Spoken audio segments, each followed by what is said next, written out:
Good morning, everyone. Good morning, Rob. Last week we spent a lot of time talking about civil engineering and the layout of the property, relation to the house, the drainage, and all that. This week we want to go a little bit into zoning, okay? Zoning basically being the criteria and rules you have to follow when you build within the property, okay? If you look at this paper, this is actually the zoning map for Manalapan. Okay, I bring this one out because most of the work we're doing right now is concentrated in Manalapan. And if you look, you'll see R1C, R1B, R1A. Each one of these zones that has been established by the town follows a different criteria for the requirements you have when you build. Okay? There's setback, there's elevation, there's a whole bunch of different categories you have to follow. I'll go through a couple of them, but you have to understand that what you have in one zone is not necessarily the same criteria you're going to have in another zone. Okay, so first thing I wanted to try to explain, if everyone can see, is if you have this plan. Okay, I want to talk to you about setback. Okay, setback is the distance you have to be from an established line on the property. Okay, so for example, if you're all the way down south, close to the inlet, the setback from the side of the property is 10 feet. But if you head up north more and you go into the 1400s to 1600s when you're in a different zone, the setback from the side of the property is 25 feet. What that means is from the property line, you cannot build within the first 25 feet, which is why in some houses, if you go into some neighborhoods on postage stamp lots, you can reach out and touch your neighbors. And in other towns, the houses are very far apart. The local zoning establishes where the house has to be on the property. Now, there's back area, there's side area, there's front from the street, a whole bunch of criteria. If you take all those setbacks and you form the enclosure within, in here it says interior setbacks, and you'll see the square in the middle.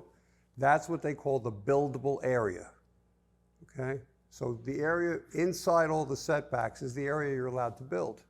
Now within the zone, there's different criterias for how much of that buildable area you can occupy. Each zone has different criteria. So when the architect looks at these plans and he's developing a drawing along with the civil engineer and along with the landscape architect and the whole team, they have to make sure they meet the setbacks. Now, why is this important for you? Most of this stuff is done before you get here, because there are field decisions you're going to make, and there are things you're going to have to verify to make sure you're not going beyond your rights in that zone. Give you an example. We did a house that had stone, was supposed to have stone cladding, okay? The architect allowed 3 inches for stone cladding. The engineer missed it. And he set his house 25 feet from the setback. Had the stone cladding gone on that house, the stone cladding would have pushed you into the setback by 2 inches, okay? And they don't really care why. You have to make sure you follow that drawing to make sure you're within the setback requirement. Now that changes, like I said, from zone to zone. Now, the other reason you need this is because owners are notorious for wanting to do things as you build that you could theoretically get approved through the building department and through the architect, but you cannot pass the zoning. You cannot pass the setback requirements. And sometimes you're brought in to coordinate those things with the team. You have to know what zone you're in, and you have to know the rights for that zone. Everybody kind of got that? Okay. The second thing I want to talk to you about is easements.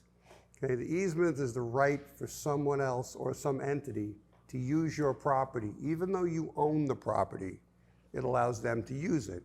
For example, if you're in Manalapan and you look at the distance between the street and the wall on the ocean side when you're building on the ocean, that's where all the lines are. They're either the water lines, the gas lines, the AT&T lines, whatever, they're all buried there, right? They have the right to use that land to put those lines in. It's still your property, okay? The owner is still required to maintain that property, although what he can do within that property is limited, okay? A good example is when I bought my house, there was a tree right outside the fence between the street and the fence.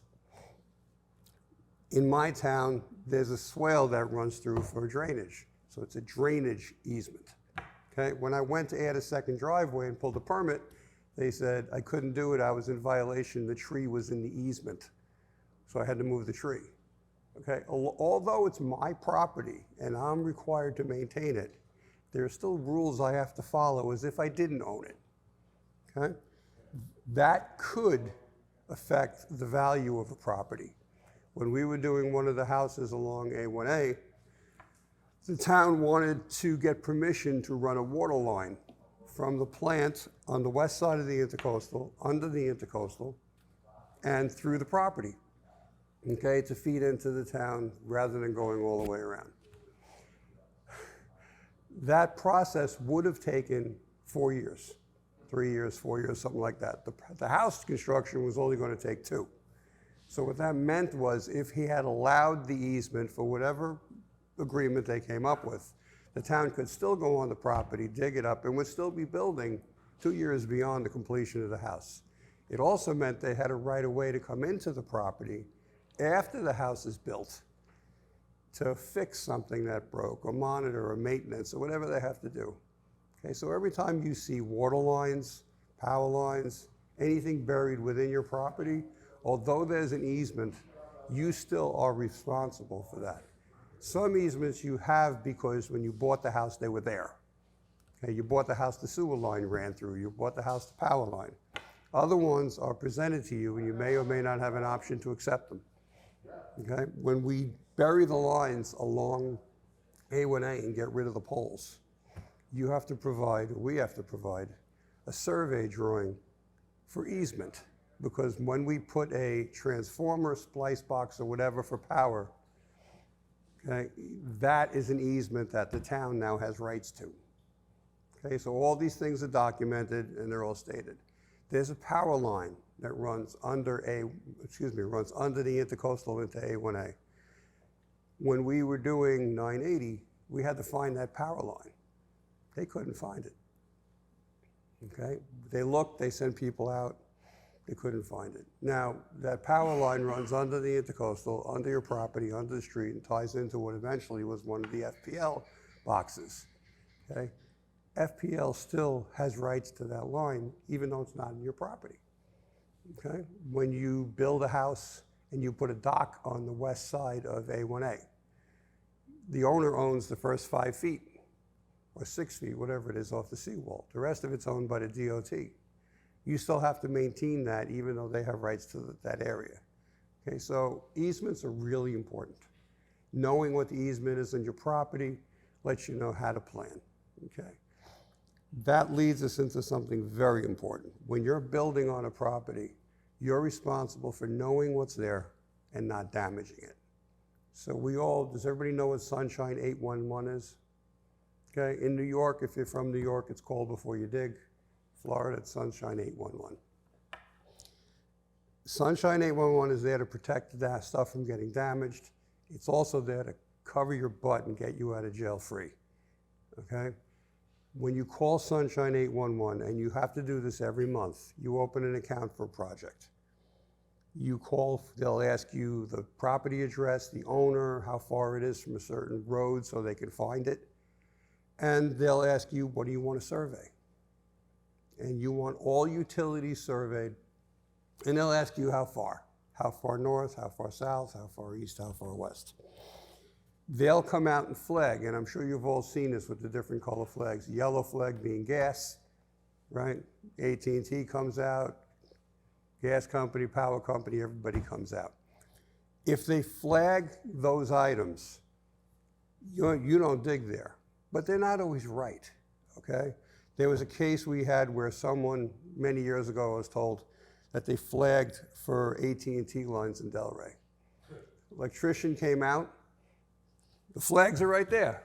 He went 10 feet this way and dug a hole. Guess what? He hit the lines, knocked out the whole town, okay? And when you open the thing up, there's 10,000 lines coming through it. First response is, you're screwed. Their response was, here's my AT&T call. Excuse me, here's my Sunshine 811, okay? The flag's over here and you're digging over there. You're not responsible if you called in Sunshine 811. Joe, can you talk real quick about the selling responsibility in that also? Because this has changed over the last couple of years. Okay. If you, as the contractor, RWB, calls in Sunshine 811, you and we are covered. If the sub does not call in and he damages the line, he's still responsible. Every sub has to call in every month. Once you set it up once, you call once a month and you renew it, okay? It's not a big thing. Calling up, they'll ask you, here's my number. You give them the number, they'll pull it up, you restore it for a month, okay? Put it on your calendar, put it in your phone. Just because you call it in as RWB, the sub is not covered. I'm telling you now, things like the gas lines, anybody who's been here for a while knows they have no clue where the gas lines are. And they have no clue how deep they are. The only thing I can guarantee you is you're probably going to hit them when you go through, okay? And the first thing they're going to do is they're going to ask you, did you call DOT? Did you call Sunshine 811? Did you get this located? Okay? If you're running bores under the road, when you're down in the, the 800s, the 1800 area on the south side, the water lines are on the east side, gas lines are on the west side, okay? But when you head up and you're on the 980 area, in that area, gas lines are on the east side, water lines are on the west side. You're going to run bores under the road to gain access for these items to the house. Guarantee you, if there's a gas line there, you're going to hit it, because we always do. And it's actually funny. When we were tying in the water lines, we were tying in the FPL lines to the new transformers, we dug up, we hit a water line that nobody knew was there. Okay, everything was flagged. I called the water department over in Manalapan. They had no clue what it was. They had no record of there being a water line there. Okay, if you call Sunshine 811 and you find that, and let's say you hit it, if it's not there and it's not marked, you're not responsible. Okay, but God forbid you hit one, we own it. The town's going to be pissed off and we're going to lose all rights to any costs incurred. We're going to have to pay for everything. Okay? Can't stress enough. With easements come responsibilities. You have to monitor. You have to make sure you understand what's going on, and you have to protect us and our subs by really paying attention to what's there. If something's not marked, you can call up and say, this hasn't been marked yet, okay? You can't call up the day you're digging. You need to give them a week. I think it's a week or 4 days, they'll tell you. And when you submit this, they will send you updates on what they flagged, okay? If you don't do it, you're setting us up. And I know it's really easy. Sometimes you're like, oh, I did it last month, it doesn't matter. Or, oh, the sub did it, the electrician did it. It doesn't matter. Okay? This is a legal thing. It can hold you up and it can hold everything up. You got to make sure you know what you're dealing with and feel comfortable with it. Okay? So we got past that. So we're dealing with things like setbacks. The town will determine where things are set. For example, the first floor of the house has to have a relationship to the crown of the road. Some towns it's 18 inches. Some towns it's more. Okay? You can't just arbitrarily put a house anywhere you want it. You can't arbitrarily set it at any height you want it. When you get onto the beach side, it becomes even more important, because now you're dealing with DEP and they have a regulation, you can't go so far east. And that regulation is pretty strict, but all those things change when you go from this part of town to this part of town, or you go to Palm Beach, or you go to Miami, or you go to Boca. All these things change, okay? And as you go along, you have to know. When you build your house, and we'll get into later, you do a form board survey. When they put the rails in for the lower level, they put the form around the lower level of the house, you do a form board survey. The surveyor comes out, surveys it, puts it on a survey. Okay? You have to make at that point, you have to make sure you've met all your setbacks. Because once you put that foundation in, you're set. Right? If you're off 3 inches on that foundation, you're in trouble. Okay? So you kind of got that understood, kind of understand easements. I actually put this very simple survey in here as an example of a few things. Okay? When the surveyor comes out, there is a pin that they try to work off of. Okay, I did this one. This is a simple survey. This isn't as exaggerated as some of the ones we use. But there is a pin they use to locate property lines which are established. Okay, so on the survey should show where that pin is. Okay, it will also show, last week we talked about septic tanks and we talked about wells and the distance between. This one actually says well to septic spacing 128 feet because they want to know that. Okay, this is just a simple version of what we said last time. This is actually a finished as-built survey when a house is done. Okay, when you get into the ones we had last week, it'll look more like that civil engineering plan we talked about. Okay, but this will give you an idea of where we go from there. Okay, so I wanted to get everybody a general idea where we are with that. And then I wanted to go into some things about soils, okay? We talked last week about having the right soil for the septic. We talked last week about having drainage. We talked about having the right soil for drainage. To do that, we call out for a soil report, okay? Nutting, in this case, will go out. They'll put bores into the ground, and they will take samples at every depth to determine what the soil conditions are. Everybody kind of understand that? If you take a pipe, you go down 15 feet, you open the pipe up, you have the soil from 15 feet down. What they're doing then, is a simple example, is they're saying, at this foot, this is what the soil is. This is what the soil is here, this is what the soil is here. Okay, and they'll vary. When they give you this report, get to the page, bear with me a minute. Yeah. They will give you a drawing of the property. And on this drawing, it will say B1, B2, B3, these are the areas that they've done a bore.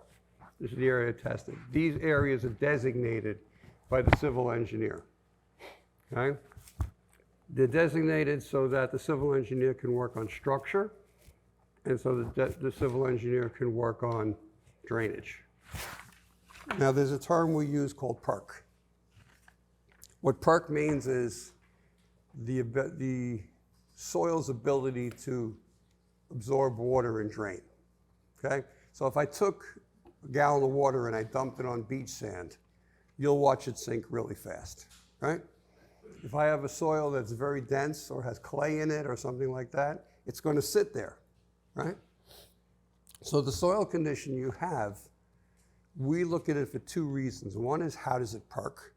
Because how it perks is going to determine how it drains when you put in the exfiltration field we talked about last week. Or the septic, where you have a septic field and it overflows into the tubes and it disperses. They have to know for drainage purposes what's there. They may tell you to pull out some soil and replace it as you go. I printed this separate sheet for a very specific reason. Okay? If you look at the sheet that's separate, this is a soil report from one of the jobs we just did. Okay?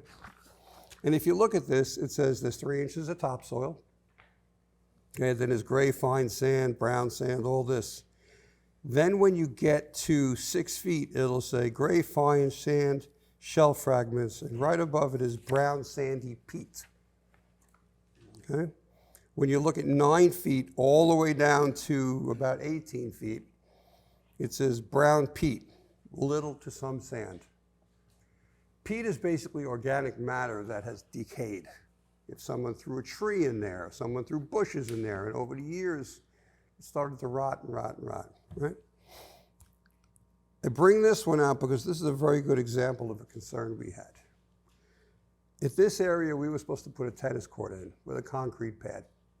Actually, it wasn't supposed to have a concrete pad. It was just supposed to be blacktop. This peat will decay over time, okay? In decaying, this sand, this area will become unstable. It'll start to move. Maybe not in a week, maybe not in a month, but in a year, 2 years, 3 years, and it'll be an ongoing thing because the peat is not stable. Okay, it's the reason you do the soil report. In the same token, in putting in something to support this, I now have to put in a pile, and I'll get into that. But the pile is a member that runs through the peat area, through the unstable area, and goes into what they call like the gray fine sand shell fragment, whatever the engineer determines is stable, okay? If I put something into peat and expect it to hold up, it's not going to do it, okay? So what the engineer does is he takes this report and he determines at what point the ground is stable enough to support and how much support is needed. So if you're putting piles, and I'll go into that in a minute, but if you've ever done piles on a job, you'll know on some of them they're 20 feet long, on some of them they're 40 feet long. Depends on how far you go into the ground. If you do a helical pile, and I'll go into that, it depends. Do you go 6 feet down? Do you go 20 feet down? How far do you go? Okay? What determines how far you go is this soil report. Because the soil report's going to tell you what the soil conditions are and what it can support. An auger pile, for example, is supposed to hold 75,000 pounds. Okay? And it's not going to do it if it's sitting in peat because it's just going to push through.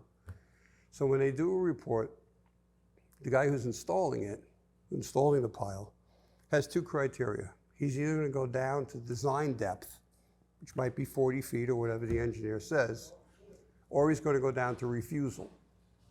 Now, refusal means they've gone down, they've hit a hard pack, it's not going to go any further. And the engineer who's monitoring this will say, you've hit refusal, it doesn't have to go anymore, stop there. Okay, because you're doing these soil tests every, let's say, 40 feet. Okay? If you're in the middle there putting a pile in, there could be a whole area there that hasn't been tested. That's all limestone, or it's all coral, or it's all something. So the engineer on site who is monitoring this and signing off this process is going to dictate if you've met your criteria and when to stop. He's then going to give me a report at the end that said all these piles that we just put in are stable. Okay? So we're dealing with 2 kinds of piles as a rule. Okay? We deal with helical piles and we deal with auger piles. Now, here's my little helical piles are basically, I can't find it here. What did I do with my plan? Helical piles are basically a big screw. Okay, comes in sections, and it's screwed into the ground. It's about this wide. Okay? Helical piles have a very useful cause.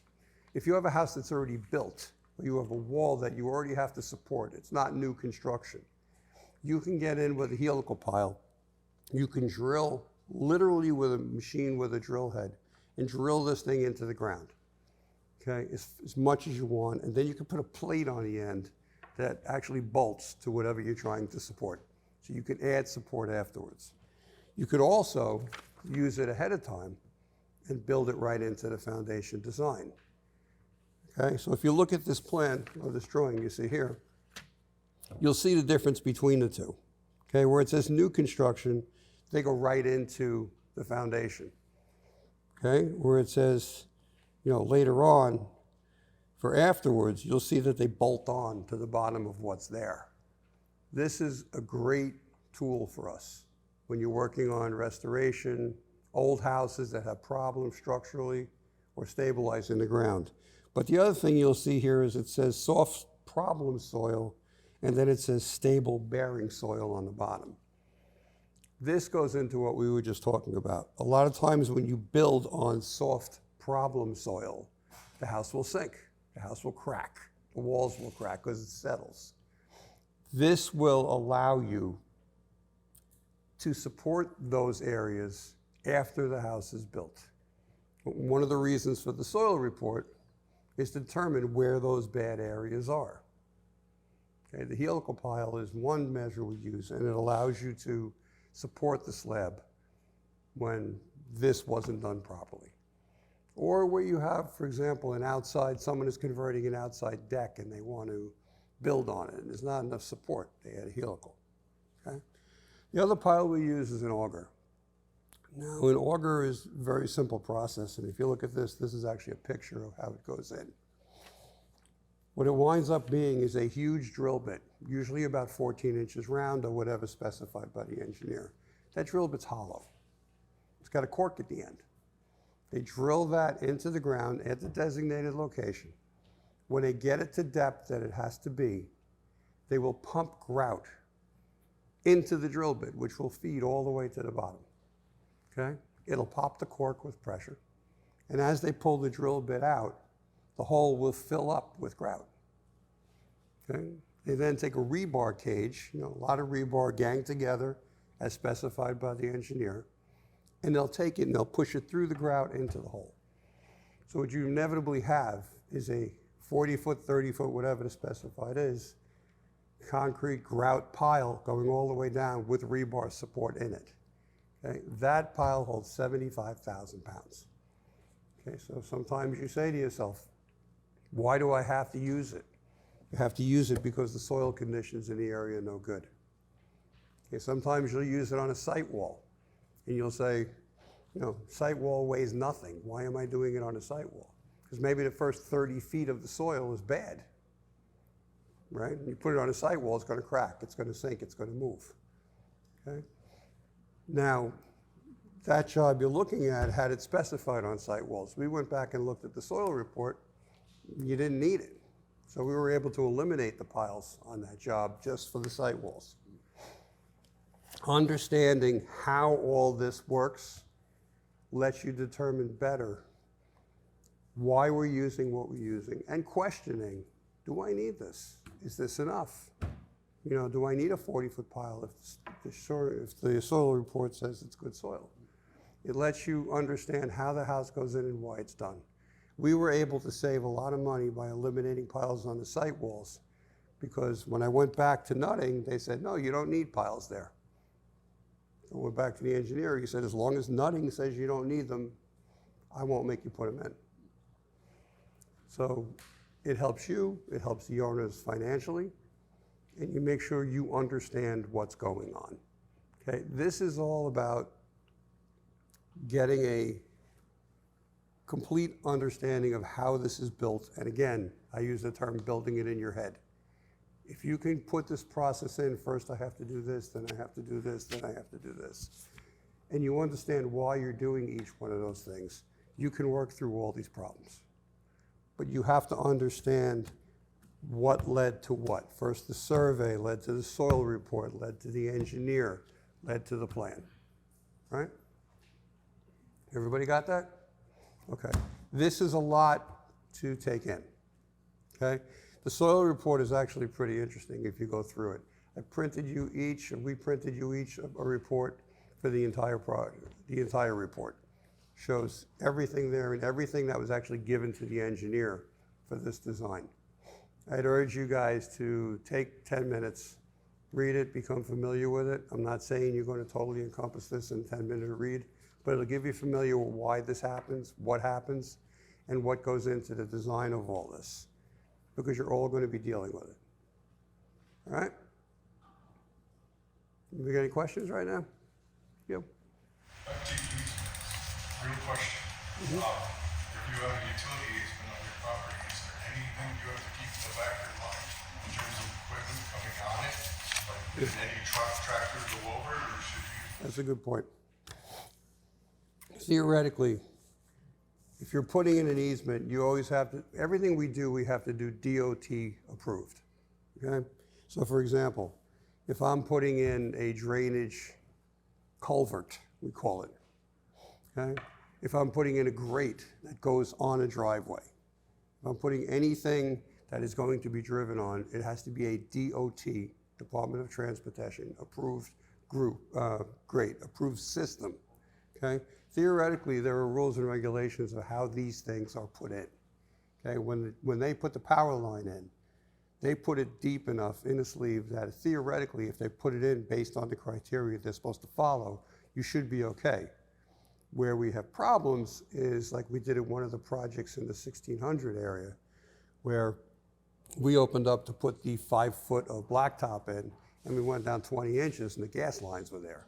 Gas lines are supposed to be like 4 feet down, okay? So if they're designed right, you shouldn't have a problem.